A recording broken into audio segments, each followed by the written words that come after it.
தாம்பரம் ரயில் நிலையம் அருகே ரயில் என்ஜின் மீது மனநலம் பாதிக்கப்பட்ட பெண் ஏறியதால் பரபரப்பான சூழல் நிலவியது. அந்த காட்சிகளை பார்த்து விடுவோம்.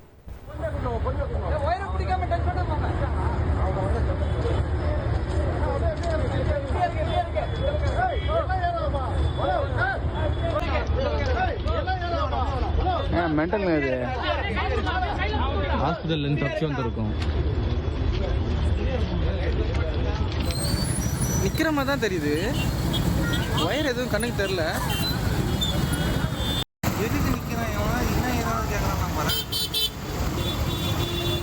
சூசைடா?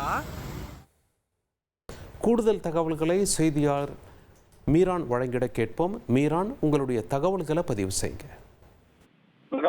தாம்பரம் ரயில்வே அருகே இருக்கின்ற ரயில்வே சுரங்கப்பாலம் பகுதியில் சப்போர்ட் என்ஜின், அதாவது ரயில் என்ஜின்களை யார்டுக்கு கொண்டு செல்கின்ற அந்த சப்போர்ட் என்ஜின் ஆனது நின்று கொண்டிருந்தது. சற்று முன்னர் அந்த ரயில் மீது பெண் ஒருவர் ஏறி அது நீண்ட நேரமாக நின்று கொண்டிருந்தார். இதை பார்த்த பொதுமக்கள் அந்த பகுதியில் கூடினர். அதனால் அந்த ரயில்வே சுரங்கப்பால பகுதி மேம்பால பகுதியில் போக்குவரத்து பாதிப்பு ஏற்பட்டது. உடனடியாக தாம்பரம் ரயில்வே பாதுகாப்பு படையினர் இந்த சம்பவ இடத்திற்கு வந்து பார்த்த பொழுது ஒரு பெண் ஒருவர் அந்த என்ஜின் மீது ஏறி நின்றிருந்தார். உடனடியாக ரயில்வே பாதுகாப்பு படையினர் மேலே ஏறி அந்த பெண்ணை அந்த என்ஜினிலிருந்து இறக்கி தாம்பரம் ரயில்வே பாதுகாப்பு படைக்கு காவல் நிலையத்துக்கு கொண்டு சென்று விசாரணை நடத்தினர். அந்த பெண் மனநல பாதிக்கப்பட்ட பெண் என்று தற்போது விசாரணையில் தெரிய வந்திருக்கிறது. இந்த சம்பவமானது அந்த தாம்பரம் ரயில் நிலைய பகுதியில் பெரும் பரபரப்பை ஏற்படுத்தியது.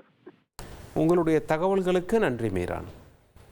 ட்ரெண்டை ஃப்ரெண்ட் ஆக்கிக்கோங்க. தந்தி டிவியின் சப்ஸ்கிரைபர்ஸ் அண்ட் ஃபாலோவர்ஸ் குடும்பத்தில் நீங்களும் இணையுங்க.